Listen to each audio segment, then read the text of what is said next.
Madam ತಮಿಳ್ನಾಡಲ್ಲಿ ಈಗ ಆಗ್ತಾ ಇರೋದು ಕ್ಷಣಕ್ಕೊಂದು ಟ್ವಿಸ್ಟು ಆಮೇಲೆ ಬಟ್ ಇಲ್ಲಿ D M K A D M K ಒಂದಾಗಿ ಸರ್ಕಾರ ರಚನೆ ಮಾಡೋ ಚಾನ್ಸಸ್ ಎಷ್ಟಿರ್ಬೋದು ಮೇಡಮ್? ಅಂದ್ರೆ ನನಗಂತೂ ಆ ಚಾನ್ಸಸ್ ಇದೆ ಅಂತ ಅನ್ಸೋದಿಲ್ಲ. ಯಾಕಂದ್ರೆ ನಾನು ಇನ್ನೇನು ಹೇಳ್ತಾ ಇದ್ರೆ ಇವರಿಬ್ರು ಬದ್ಧ ವೈರಿಗಳು ಒಂದ್ ಕಡೆ, ಇನ್ನೊಂದು ಕಡೆ ಈಗ AIDMKನೇ ಸ್ಪ್ಲಿಟ್ ಆಗಿ TVK ಜೊತೆ ಹೋಗ್ಬಹುದು ಅನ್ನುವಂತಹ ಮಾತುಗಳು ಕೂಡ ಕೇಳಿ ಬರ್ತಾ ಇದೆ. ಮತ್ತೊಂದು ಕಡೆ ಇವರು ಇಲ್ಲೇ ತಮಿಳ್ನಾಡಿನ ಚುನಾವಣಾ ರಾಜಕೀಯ ಹೋರಾಟದಲ್ಲೇ ಇರಬೇಕು, ಇಲ್ಲೇ ಬದುಕಬೇಕು, ಇಲ್ಲೇ ಸಾಯ್ಬೇಕು. ಇದೇ ಜನರ ಮಧ್ಯೆ ಇವರು ಮತ್ತೆ ಜನಾದೇಶ ಪಡಿಬೇಕು. ಜನರ ಅಭಿಮತದ ವಿರುದ್ಧ ಈಜಿ ಒಂದು ಕೆಟ್ಟ ಸಂಪ್ರದಾಯವನ್ನ ಜನರ ಮುಂದೆ ಇಟ್ಟರೆ ನಾಳೆ ಜನರು ಇವರನ್ನ ಆಯ್ಕೆ ಮಾಡ್ತಾರೆ. ಇವತ್ತಿಗೆ ಮುಗೀತಾ ಈ ಪಾಲಿಟಿಕ್ಸ್?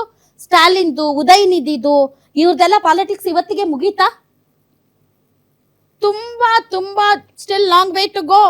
ಇವ್ರದ್ದು ಡೈನೆಸ್ಟಿ ಪಾಲಿಟಿಕ್ಸ್ ಅನ್ನೋದು ಕರುಣಾನಿಧಿಯಿಂದ ಸ್ಟಾಲಿನ್ಗೆ, ಸ್ಟಾಲಿನ್ನಿಂದ ಉದಯನಿಧಿಗೆ ಬಂದಿದೆ.